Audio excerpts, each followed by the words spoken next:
శ్రీవారి లడ్డు తయారీలో అపవిత్ర పదార్థాలు వినియోగించిన అంశంపై రాష్ట్ర ప్రభుత్వం సీరియస్ గా ఉంది. అత్యంత పవిత్రమైన తిరుమలలో జరిగిన ఈ అపచారంపై ప్రపంచ వ్యాప్తంగా వెలువెత్తుతున్న ఆందోళనలు, భక్తులు ఆవేదనను ప్రభుత్వం పరిగణలోకి తీసుకుంది.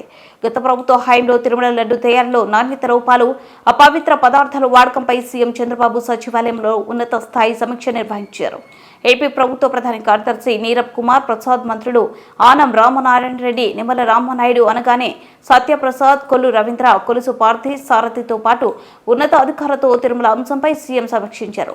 లడ్డు తయారీలో గత ప్రభుత్వ హయాంలో జరిగిన తప్పిదాలపై ఈ రోజు సాయంత్రంలోగా సమగ్ర నివేదిక ఇవ్వాలని టీటీడీదే ఈవోను ముఖ్యమంత్రి ఆదేశించారు. తిరుమల పవిత్రత కాపాడే విషయంలో ఆగమ, వైదిక, ధార్మిక పరిషత్తులతో చర్చించి చర్యలు తీసుకుంటామని సీఎం ప్రకటించారు. అయితే మీరు ఇంటి దగ్గరుండి ఆ టైంలో ఇక్కడ అడ్రస్ చేయాలంటే కూడా అడ్రస్ చేయొచ్చు. అదే సమయంలో మీరే వచ్చి సర్వ్ చేస్తామంటే ఇంకా సంతోషం. ఒకసారి వచ్చి మీరు కూడా భాగస్వాములు కావచ్చు.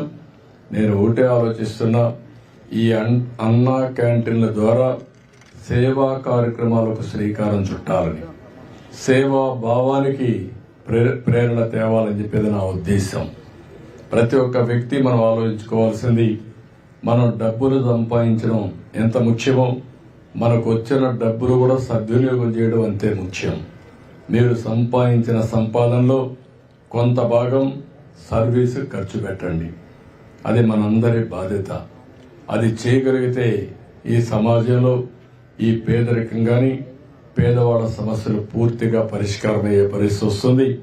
అందుకే పిలిపిస్తున్న ఈ అన్నా క్యాంటీన్ అనేది ఒక స్ఫూర్తి. నేనేదో 150 కోట్ల రూపాయలు ప్రజలు పెట్టాలని కాదు, నేను అది కూడా స్పష్టంగా అందరికీ విజ్ఞప్తి చేస్తున్నా.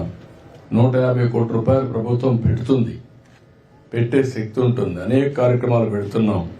కానీ ఈ రాష్ట్రంలో ఒక స్ఫూర్తిదాయకంగా ముందుకు పోవాలని, అన్నా క్యాంటీన్ అంటే ఒక సేవాభావానికి ఒక స్ఫూర్తి ఇచ్చే కేంద్రంగా తయారు కావాలని నా ఆలోచన. అందుకే ప్రతి ఒక్కరిని కోరుతున్నా, అవసరమైతే ఒక పూట ఒక క్యాంటీన్కి కాంట్రిబ్యూట్ చేయండి.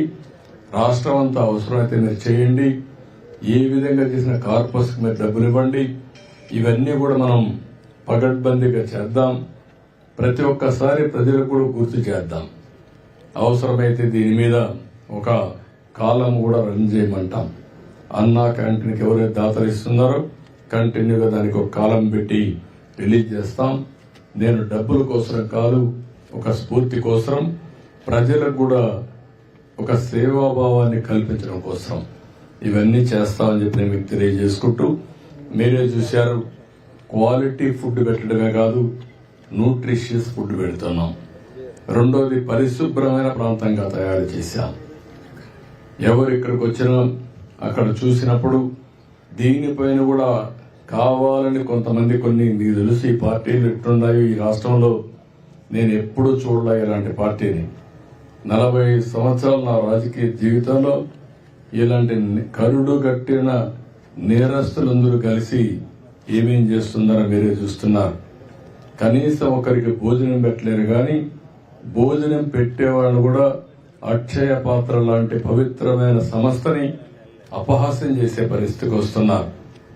ఈరోజు దేశంలోని దగ్గర 22 లక్షలు 23 లక్షల మందికి ఒక్కొక్క రోజున భోజనం పెడుతున్నారు. ఇది ప్రపంచంలోని ఒక చరిత్ర.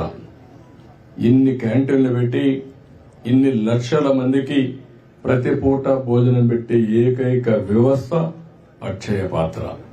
ఆ అక్షయ పాత్రకు డబ్బులు ఎక్కడో గవర్నమెంట్లు ఇవ్వడం లేదు. ఇలాంటి సేవా కార్యక్రమాలు చేసినప్పుడు వాళ్ళకి వచ్చే డబ్బులు వస్తున్నాయి. ఇప్పుడు మనం ఈ కార్యక్రమాన్ని చేపట్టాం కాబట్టి మనం ఇచ్చే డబ్బులు వాళ్ళకి వస్తాయి.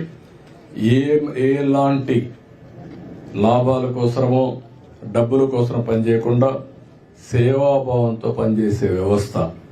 అలాంటి వ్యవస్థను కూడా క్రిటిసైజ్ చేసే పరిస్థితికి వచ్చారంటే ఇది దివాలా కోరుతనం తప్ప ఇంకోటి కాదు.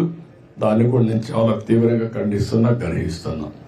ఏది ఏమైనా ఈ ఉద్యమం ఇదే మార్గం కొనసాగుతుంది. ఎక్కడ కూడా నిలిపే సమస్య ఉండదు. నేను ఎన్నికల మేనిఫెస్టోలో ఒకే మాట చెప్పాను. నేను ఆ విషయాలు రేపు మాట్లాడతాను. ఈరోజు దీనికే కన్ఫైన్ అవుతాను. సార్, ఈ తిరుమల లడ్డు ప్రసాదం విషయంలో ల్యాబ్ రిపోర్ట్స్ బయటపడ్డాయి. ఇప్పుడు మీరు ఎలా భరోసా ఇస్తారు భక్తులకు? అందుకనే భక్తులందరూ కూడా మనోభావాలు దెబ్బతిన్నాయి. ఎవరు ఊహించలేదు వెంకటేశ్వర స్వామి హిందువులకి కలియుగ దేవుడు. ఒక నమ్మకం, ఒక విశ్వాసం. అందుకని ఎప్పుడు కూడా అందరూ నమ్మేది, ఎవరైనా వెంకటేశ్వర స్వామికి అపచారం తలపెడితే నెక్స్ట్ జన్మలో కాదు ఈ జన్మలోనే పనిష్మెంట్ ఇస్తాడని. అలాంటి వెంకటేశ్వర స్వామి పవిత్రం చేయడం కోసం కడాన ప్రసాదాల్లో కూడా మీరు నేను ఏదైతే చెప్పానో అలాంటి ముడి సరుకులు ఏవైతే వాడారో ఇవన్నీ నాసిరకం కాకుండా అపవిత్రమైన ముడి సరుకులను వాడారు.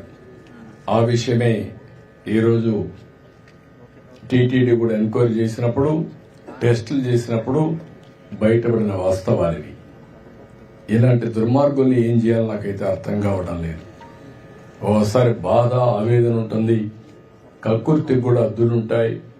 కక్కుర్తి కూడా అద్దులు లేకుండా ప్రవర్తించి అంటే మేము ఏమైనా చేస్తాం అనే అహంభావంతో ముందుకు పోయారు.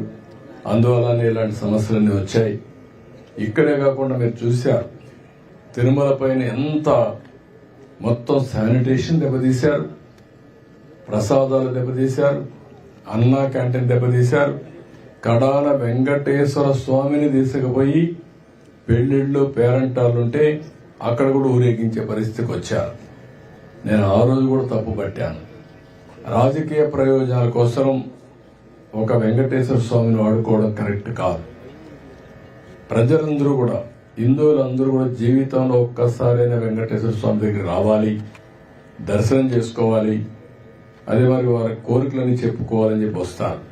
అలాంటి నమ్మకమైన ప్లేస్ ని మారించడం చాలా దుర్మార్గం. ప్రక్షాళన ప్రారంభించాం. ఇప్పటికే చాలా వరకు ఇంప్రూవ్మెంట్స్ వచ్చాయి. దీన్ని లాజికల్ గా తీసుకెళ్తాం. ఏవైతే మాకు ఆధారాలు దొరికితే అలాంటి వాళ్ళపైన కఠినమైన చర్యలు కూడా ఉంటాయి. ఎవరైనా సరే తప్పు చేస్తే శిక్షించాల్సిందే. దానికి కూడా దోహదం. ఇంటి వద్ద తిరుమల సెట్ వేసి చాలా విన్యాసాలు చేశారు. విన్యాసాలు చేసి పైశాచిక ఆనందాలు పొందారు. అందుకే నేను చెప్పింది ఏంటంటే ఈ రోజే కాదు, చాలా రోజులు భక్తులందరూ మనోభావాలు దెబ్బతిని చాలా మంది చాలా విధాలుగా బాధపడ్డారు. అందుకే మీరు నేను నిన్న కూడా చెప్పాను, ఎప్పుడు నా లైఫ్ లో ఇంత పెద్ద ఎత్తున గెలుపు రాలేదు. దానికి కారణం ఇలాంటి విషయాలన్నీ కూడా ప్రజల్లో ఒక చైతన్యం తీసుకొచ్చాయి. ఒక మాటలో చెప్పాలంటే ఒక రెవల్యూషన్, ఒక సైలెంట్ రెవల్యూషన్ వచ్చింది. దాని ఫలితమే నేను ఎలక్షన్ రిజల్ట్స్. ప్రసాదంలో జంతువశేషాలు వాడడం మీద ఏమన్నా ఎంక్వైరీ ఏమన్నా చేస్తున్నారు? మీకు ఈ రోజు వచ్చిన రిపోర్ట్ లో ఎవిడెన్స్ వచ్చాయి. ఆ ఎవిడెన్స్ లో ఏది అనేది నిర్దిష్టంగా ఇది ఇన్ఫీరియర్ క్వాలిటీ ఉన్నాయి, ఇలాంటి పదార్థాలు కూడా ఉండడానికి ఇలాంటి ముడిసరుకు ఉందని చెప్పడానికి అవకాశాలు ఉన్నాయి. చాలా స్పష్టంగా చెప్పారు. కొంతమంది ఇప్పటికే పారిపోయారు. ఇప్పటికే అందరినీ డిస్కంటిన్యూ చేసి పవిత్రమైన నెయ్యి తీసుకొచ్చాం. అది కూడా టోటల్ ప్రాసెస్ లో పెట్టారు మన వాళ్ళు. దానివల్ల క్వాలిటీ కూడా గణనీయంగా పెరిగింది. భక్తులు కూడా హ్యాపీగా ఫీల్ అయ్యే పరిస్థితికి వచ్చారు. దీన్ని ఇంకా నెక్స్ట్ లెవెల్ కట్ చేసే పోలు తీసుకెళ్తాం. పాతవన్నీ కూడా ఏ విధంగా యాక్షన్ తీసుకోవాలో యాక్షన్ తీసుకుంటాం.